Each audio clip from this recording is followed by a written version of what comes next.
कि अगर सवाल में यहाँ पे हम जो बात लिख रहे हैं, यदि सवाल में प्रॉफिट परसेंट और लॉस परसेंट की बात चली, अगर सवाल में प्रॉफिट परसेंट और लॉस परसेंट की बात चली तो हम ढूंढेंगे इनके स्वामी को, और इनका स्वामी है क्रयमूल्य। अगर मिल जाएगा तो बड़ी खुशी की बात है, और अगर नहीं मिलेगा तो हम क्रयमूल्य को 100 मान लेंगे मन से, माना कि क्रयमूल्य 100 है। अगर प्रॉफिट परसेंट और लॉस परसेंट सवाल में दिया है तो हमें ज़रूरत है क्रयमूल्य की। अगर क्रयमूल्य सवाल में नहीं मिला तो हम क्रयमूल्य को मान लेंगे 100। भाई साहब क्रयमूल्य को ही 100 क्यों मानेंगे? क्योंकि इनका स्वामी जे है, इसने कहा 10% प्रॉफिट हुआ, तो 10% किस पे लगाओगे? क्रयमूल्य पे। क्रयमूल्य नहीं दिया होगा तो किस पे लगाओगे 10%? किसी पे नहीं, क्योंकि प्रॉफिट परसेंट या लॉस परसेंट होता क्रयमूल्य ही पे। अब क्रयमूल्य दिए ही नहीं है तो 10% का क्या यूज रह गया? कुछ यूज नहीं रह गया। तो हम क्रयमूल्य को 100 मानना हमें पड़ेगा, क्रयमूल्य को 100 मानना पड़ेगा। अच्छा, अगर सवाल में यदि सवाल में डिस्काउंट परसेंट दिया है तो हमारी नजरें तलाश करेगी एमआरपी को। अगर एमआरपी मिल जाए तो बड़ी खुशी की बात है, नहीं मिले तो एमआरपी को 100 मानेंगे। क्यों मानेंगे? एमआरपी को ही क्यों मानेंगे? किसी और को क्यों नहीं मानेंगे? क्रयमूल्य को क्यों नहीं मानेंगे? विक्रयमूल्य को क्यों नहीं मानेंगे? क्योंकि जो डिस्काउंट परसेंट होता है वो एमआरपी का होता है। जो डिस्काउंट परसेंट होता है वो एमआरपी का होता है। अब एमआरपी दिए ही नहीं है तो हम किसका कर दें? मान लो उसने कहा डिस्काउंट 10% का दे रहा है, तो जी किस पे दे रहे हैं? एमआरपी पे दे रहे हैं। अगर सवाल में एमआरपी दिया है तो ठीक है, नहीं दिया है तो कोई ना कोई तो चाहिए 10% डिस्काउंट देने को। उसमें विक्रय मूल्य दिया तो विक्रय मूल्य पे थोड़ी दे देंगे 10% का, तो हम एमआरपी को क्या मान लेंगे? 100 मान लेंगे। ऐसी परिस्थिति में हम एमआरपी को मान लेंगे 100। तो याद रखना, 100 या तो तुम क्रय मूल्य को मानोगे या फिर 100 तुम किसे मानोगे? एमआरपी को। क्रय मूल्य को कब मानोगे? जब प्रॉफिट परसेंट या लॉस परसेंट दिया है और क्रय मूल्य नहीं दिया तो क्रय मूल्य को 100 मान लोगे। और एमआरपी को 100 कब मानोगे? जब डिस्काउंट परसेंट दिया है और एमआरपी नहीं दिया है, तो एमआरपी को 100 मानोगे। इससे अपना लगभग सारा लाभ हानि खत्म हो जाएगा केवल इस नियम से। तो मैं इस तरफ के फॉर्मूले की आवश्यकता ज़्यादा पड़ेगी नहीं। तो सवाल कर रहा है अपन शुरू, सवाल लिख रहे हैं हम। पहला सवाल पढ़ो, देखो सवाल करें, अब मत करना, यहाँ देखना है तुम्हें। आदित्य ने एक गाय 8,580 रुपये में बेचकर 4% लाभ कमाया। उसने यह गाय कितने में खरीदी थी? सवाल में लिखा है कि विक्रय मूल्य दिया है इनने और लाभ दिया है। जैसे ही तुमने देखा इस सवाल में कि 4% का लाभ है, तुमने देखा 4% का लाभ है, यहाँ पे देखा 4% का लाभ है, तो तुम्हारी नजरें तलाश में है क्रय मूल्य की, क्योंकि जो लाभ परसेंट होता है वो क्रय मूल्य का होता है। और क्रय मूल्य दिया नहीं है सवाल में, कहीं दिया है क्रय मूल्य? नहीं दिया क्रय मूल्य। अगर क्रय मूल्य नहीं दिया है इसका ये क्रय मूल्य का होता है, क्रय मूल्य नहीं दिया है, तो हम क्या करेंगे? ऐसे में माना कि क्रय मूल्य को 100 मान लेंगे। बात समझ में आई? क्यों माना 100? क्योंकि क्रय मूल्य नहीं दिया है और लाभ परसेंट दिया है, इसलिए हमें क्रय मूल्य को 100 मानना पड़ा। तो 4% का लाभ कमाओगे तो 4% का लाभ इस पर कमाना कितने का बेचोगे? प्रॉफिट 4% कमाना, इस पर कितने का बेचोगे? विक्रय मूल्य बराबर हो जाएगा 104। बात समझ में आई? विक्रय मूल्य हो जाएगा 104। तुम बेच रहे 104 की तो तुम्हें लाभ हो रहा है 4% का, और वो बेच रहा है 8580 की। जब उसे लाभ हो रहा है 4% का तो तुम कहोगे हमें तो 104 में ही 4% का लाभ हो जाता है। वे कह रहा है हमें 8580 में होता है, तो तुम कहोगे 104 जो है 8580 के बराबर है। 104 रुपया कितने के बराबर है? 8580 के बराबर है। अगर 104 8580 के बराबर हैं तो वो कह रहा है क्रय मूल्य खरीदी कितने में है? क्रय मूल्य निकालना है, तो 100 कितने के बराबर है? क्रय मूल्य को 100 माना ना तुमने। और 100 ही क्यों मानते हैं, 200 क्यों नहीं मानते?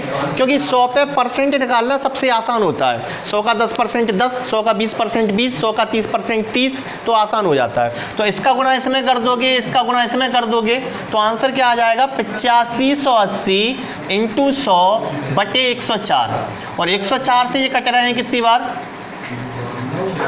104 से कितनी बार कटेंगे?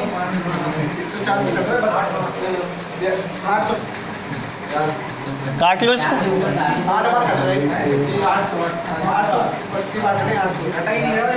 नहीं कट जाएगा उसको, काटो। चलो ठीक है, तो कोई दिक्कत नहीं। अगर नहीं कट रहा तो इसको ऐसे काटो, 4 से काट लो। 4 दूनिया 2, 4 सिंह 24। इसको काटोगे तो ये होगा 4 दूनिया 4 एकम 4 5 1 और 8 18, 4 चौके 16 17 18 2 4 पंचे 20। अब 26 आ गया, तो 26 से काट दो इसको। नहीं तो एक काम करो, 2 से ये काट दो, 2 से 13 बार जे और 2 से 50 बार जे कटे और 13 का भाग इसमें दे दो, 165 बार, 165 बार भाग जा रहा। तो 5 का गुणा इसमें कर दो, 5 25, 5 6 30, 2 32 की 2 हंसलाई 3, 5 5 और 3 8, 8250 इसका आंसर हो जाएगा। एक तरीका तो ये हो गया तुम्हारा, ये समझ में आया तुम्हें, केवल कैलकुलेशन थी थोड़ी सी यहाँ पे और कुछ नहीं था। दूसरा तरीका कैसे यूज करते हैं समझ लो, बस तुम कहानी सुनना क्या है। वो कह रहा है सवाल में कि 4% का लाभ कमाया, तो इसको फैक्टर में तोड़ लो। कैसे तोड़ोगे, 4% माने होता है 4/100, और 4/100 को अगर तुम तोड़ो, 4/100 का मतलब क्या होता है, 100 का 4% 4 है। एक बार फिर से सुनना क्या कह रहे हैं, 4/100 अगर तुमने लिख लिया तो इसका मीनिंग क्या है, 100 का 4% 4 है। अगर इसको तुम काट दोगे 4 एकम 4 25 बार, तो इसका मतलब 1/25, तो इसका मतलब भी यही है, 25 का 4% 1 है, 25 का 4% 1 है। तो कई जने 100 नहीं मानते, मैं कहते 100 मानने पे भरोसा नहीं रखो, 25 मान लो, जो नीचे आया ना वो मान लो। माना कि क्रय मूल्य 25 है तो थोड़ी सी कैलकुलेशन कम हो जाएगी, माना कि क्रय मूल्य 25 है, अब 25 में 4% कमाया उसने, तो 1 रुपया कमाया। अब 1 कमाया तो कितने की बिकी, 26 की, तो विक्रय मूल्य कितना हो जाएगा, 26 क्यों हो रहा, बात समझ में आई। 25 का 4% 1 है, 25 का 4% 1 है और 4% कमाया है, तो बिकी कितने की, 26 की। अब भी लिखेंगे हमें तो 26 की बिक रही है, इनकी कितने की बिक रही थी, 8580 की, तो 26 कितने के बराबर है, 8580 के बराबर है। अगर 26 8580 के बराबर हैं तो 25 कितने के बराबर हैं, इसका इसमें सवाल घूम फिर के वही पहुंचेगा, लेकिन थोड़ी सी हो सकता है 100 लिखने की वजह से जो बड़ी संख्या हुई वो छोटी हो जाएगी, इससे ज़्यादा कोई फर्क नहीं पड़ने वाला है। ये बात समझ में आई कि नहीं आई, ये रिपीट करें क्या,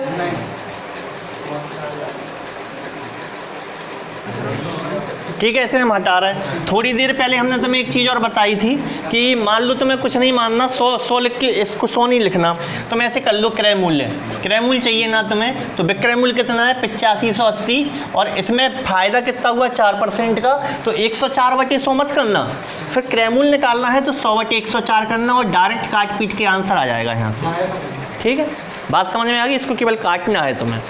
तो यहाँ तुम्हें अगर थोड़ा सा फॉर्मूला याद हुआ ना कि क्रय मूल्य बराबर विक्रय मूल्य का लाभ परसेंट जब करते हो तो उल्टा लिख देते हो उसको 104/100, लेकिन अगर तुम्हें विक्रय मूल्य निकालना होता तो ये सीधे ही रहता 104/100, लेकिन क्रय मूल्य है, चूंकि ये क्रय मूल्य है इसलिए ये 100/104 करोगे, इससे ये काटोगे, वही सवाल बन गया, यहाँ भी यही लिखा था, वही सवाल बन गया, तो इसको काट के आंसर वही आएगा जो अपना आ रहा है। बात समझ में आ गई, इसको ऐसे भी लिख सकते हैं, इसको देख लेना।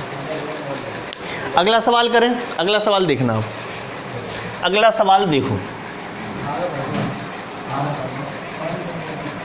सवाल नंबर 2 क्या लिखा है, एक घड़ी को 2880 में बेचने पर, जैसे ही तुमने ये पढ़ा एक घड़ी को 2880 में बेचने पर, तो ये क्रय मूल्य है कि विक्रय मूल्य, विक्रय मूल्य है, ठीक है। एक व्यक्ति को 10% की हानि होती है, अब तुमने पढ़ लिया 10% की हानि होती है, जैसे ही तुमने 10% में हानि देखी तो तुम्हारी नजरें तलाश करेंगी क्रय मूल्य को, क्या क्रय मूल्य कहीं सवाल में मिला, नहीं मिला, आगे पढ़ो सवाल होती है, वह इसे कितने में बेचेगी 5% लाभ हो जाए, इसके लिए भी क्रय मूल्य चाहिए, पूरे सवाल में क्रय मूल्य कहीं है नहीं है, तो हम क्या करेंगे, वही पुराना काम, माना कि क्रय मूल्य 100 है, अगर तुमने क्रय मूल्य को 100 मान लिया तो वो कह रहा है कि 2880 में बेचने पर 10% की हानि होती है, तो अच्छा 10% की हानि लगाइयो जरा इस पे, अगर लॉस 10% का करोगे तो कितने की बिकेगी, 90 की बिकेगी, 90 रुपए की, और वो कह रहा है कितने में बेचेगी 5% लाभ हो जाए, अच्छा 5% लाभ करियो इस पे, तो 105 की बिकेगी। क्या ये लाइन समझ में आ रही तुम्हें, 105 की। अब वो कह रहा है जो एग्जैक्ट मान है वो 2880 है, ये 2880 क्या चीज़ है, ये वो चीज़ है जब तुम 10% हानि पे बेच रहे हो तो 2880 की बेच रहे, 10% हानि पे बेच रहे हो तो कितने की बेच रहा है, 2880 की। अच्छा हम 10% हानि पे कितने की बेच रहे हैं, ये देखो 90, हम तो 10% हानि पर 90 में बेच रहे हैं, ये 10% हानि पर 2880 में बेच रहे हैं, तो हमारे जो 90 रुपया हैं वो इनके कितने के बराबर हैं, 2880 के बराबर हैं, हमारे 90 रुपया इनके 2880 के बराबर हैं, और वो कह रहा कितने में बेचेगी 5% लाभ हो जाए, हम तो 105 में लाभ कमा ले रहे हैं 5%, तो हमारे जो 105 हैं वो इनके कितने के बराबर हैं, बात समझ में आ गई कि नहीं आई?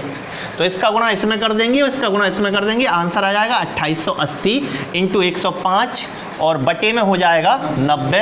0 से 0 काट देना, 9 तिया 27, 28, 9 दूनी 18, 32 इंटू 105 आंसर है, जो भी तुम्हारा आएगा 3360 आ रहा क्या, 3360 इतना हो जाएगा। क्या ये बात समझ में आ गई?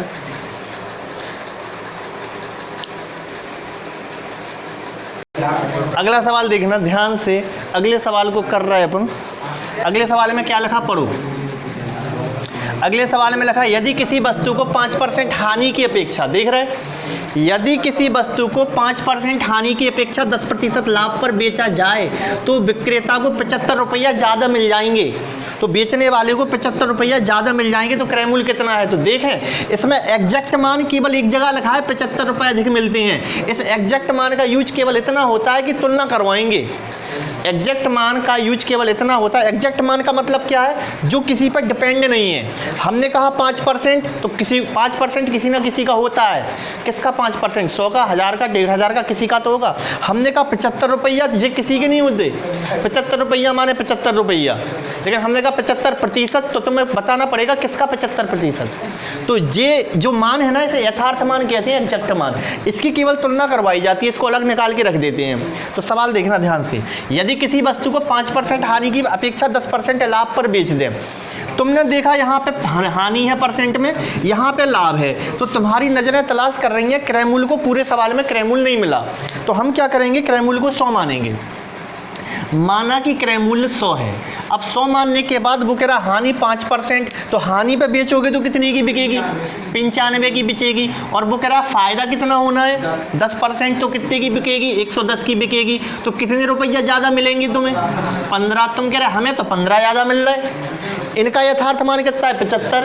हमें 15, इनके 75 के बराबर है। अगर हमें 15 इनके 75 के बराबर हैं, तो हमारा 1 का इनका 5 का बराबर है। हम 1 का मान इनके 5 के बराबर हैं। अगर 1 5 के बराबर है, तो वो कह रहा है क्रय मूल्य कितना है? तो 100 500 के बराबर है, आंसर आ जाएगा 500। या फिर ऐसे लिख लो 15 75 के बराबर हैं, 100 कितने के बराबर है? क्वेश्चन मार्क, इसका इसमें, इसका इसमें, आंसर आएगा 75 इंटू 100 बटे 15, 15 5 75 और 5 का गुणा 100 में करोगे तो आ जाएगा 500।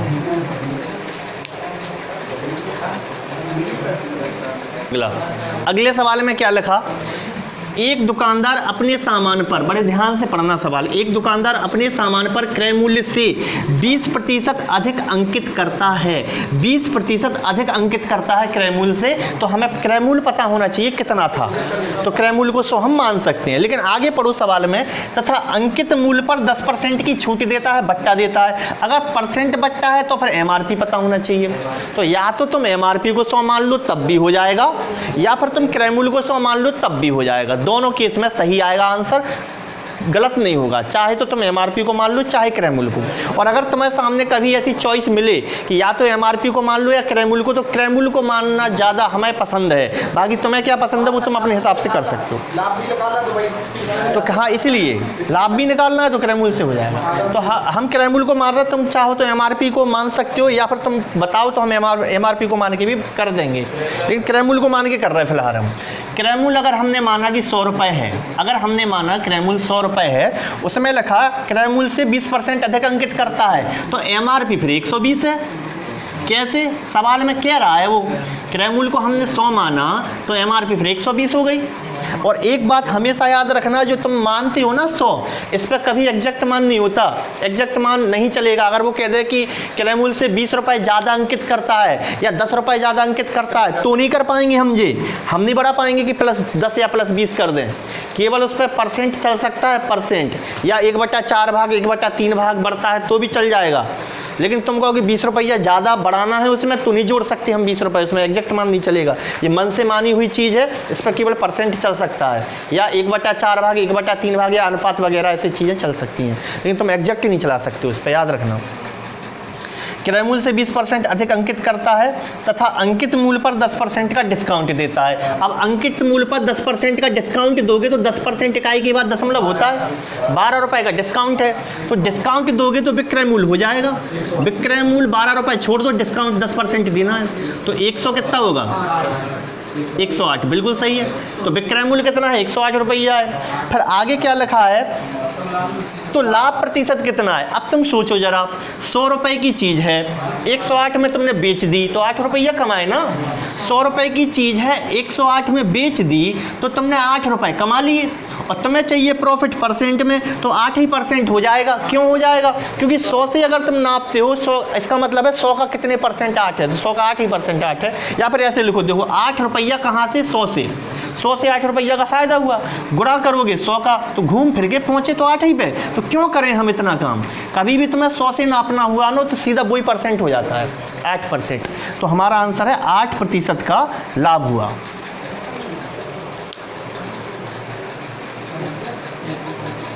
अगले सवाल में क्या है? एक दुकानदार अंकित मूल्य पर 10% का डिस्काउंट देता है। जैसे तुमने 10% का डिस्काउंट देखा, तुम्हारी नज़रें तलाश करेंगी एमआरपी को। पूरे सवाल में एमआरपी दिया नहीं है तो तुम सोचोगे एमआरपी को 100 मान लें। मान भी सकते हैं, अधिकार भी मिल गया तुम्हें मानने का अगर एमआरपी नहीं दी है तो। आगे क्या लिखा है? उसे 8% लाभ होता है। अच्छा, परसेंट लाभ देखा तो क्रय मूल्य चाहिए तुम्हें, क्रय मूल्य भी नहीं है, तो या तो एमआरपी को 100 मान लो, उससे भी आंसर आ जाएगा, या फिर क्रय मूल्य को 100 मान लो। और हमने तुमसे पहले ही कही है कि अगर एमआरपी क्रय मूल्य में चॉइस करने को तुम्हें कहा जाए तो क्रय मूल्य को प्राथमिकता दो, ज़्यादा अच्छा रहता है। ऐसा कुछ नहीं है कि एमआरपी को 100 मान लिया तो आंसर नहीं निकलेगा, उससे भी निकलेगा, लेकिन क्रय मूल्य को 100 मान लो तो ज़्यादा सही है इसमें भी। तो देखो आगे क्या लगा? 8% लाभ कमाने हेतु तो अंकित मूल्य को क्रय मूल्य से कितना % अधिक रखना होगा। हम सवाल कर रहे हैं, हमने माना क्रय मूल्य को 100। क्रय मूल्य को 100 क्यों माना? क्योंकि 8% का लाभ करवाना है, तो विक्रय मूल्य हो जाएगा 108। क्यों हो गया 108? क्योंकि वो कह रहा है 8% का प्रॉफिट है। देखिए जरा, है।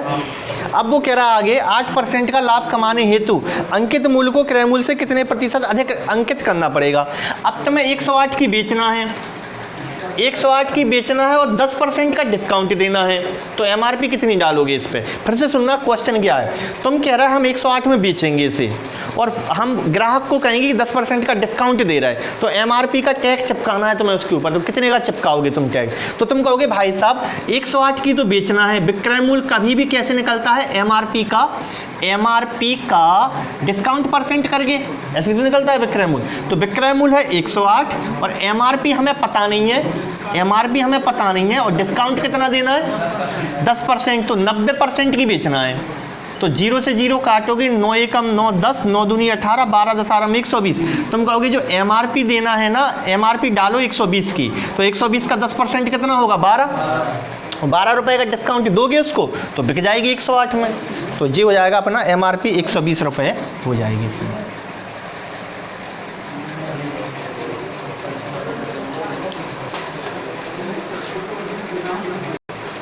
अगर मान लो तुमने ये जो किया है इतना इतना किया है, इतना इतना, मान लो इतना प्रोग्राम ना करो, इतना यहाँ तक आ जाओ, यहाँ तक आ जाओ, यहाँ तक, अब यहाँ तक आ गए, यहाँ तक कोई दिक्कत नहीं, विक्रय मूल्य 108 है। अब तुम कह रहे हैं हमें डिस्काउंट देना है, कितने का डिस्काउंट देना है? 8%, कितने का? 10% का। अब 10% का तुम्हें डिस्काउंट देना है तो 10% माने 10/100 होता है। इसका मीनिंग है कि 100 का 10% 10 है, 0 से 0 काटे तो 1/10, इसका मतलब है 10 का 10% 1 है। इसका मतलब क्या है? 10 का 10% 1 है। तो तुम एमआरपी को अगर 10 लिख दो कि एमआरपी अगर 10 है तो डिस्काउंट 1 रुपया का दोगे तो विक्रय मूल्य कितना हो जाएगा? तो विक्रय मूल्य 9 हो जाएगा, नहीं हो जाएगा? तो तुम कहोगे 9 रुपया विक्रय मूल्य आ रहा, लेकिन 9 कितने के बराबर है? 108 के। अगर 9 108 के बराबर है तो 10 कितने के बराबर है ये पता करना है। 9 108 के बराबर है, 9 एकम 9, 9 एकम 9 10 12, तो 1 12 के बराबर है, और 1 12 के बराबर है तो 10 कितने के बराबर है? 12 10 120 के बराबर है। तो यानी एमआरपी कितनी आ गई? 120 आ गई। तो एमआरपी घूम फिर के बात तो वही है, बात तो वही है, घूम फिर के वहीं पहुंचेगी। तो 120 रुपये एमआरपी आ जाएगी इसकी। तो 120 एमआरपी है। वो क्या पूछ रहा था? कितने प्रतिशत बढ़ाकर, अच्छा इसमें ये पूछा है कि क्रय मूल्य से कितने प्रतिशत बढ़ाकर रखना होगा। तो 100 से 120 कितने बढ़ाओगे? 20, और चूंकि 100 से है तो 20% डायरेक्ट कह दो। 100 से है 20 ज़्यादा तो 20% डायरेक्ट कह दो, 20% बढ़ा के अंकित करना होगा। अगर कभी भी 100 से हो तो सीधा वही % लिख दिया करो, 100 से हो तो।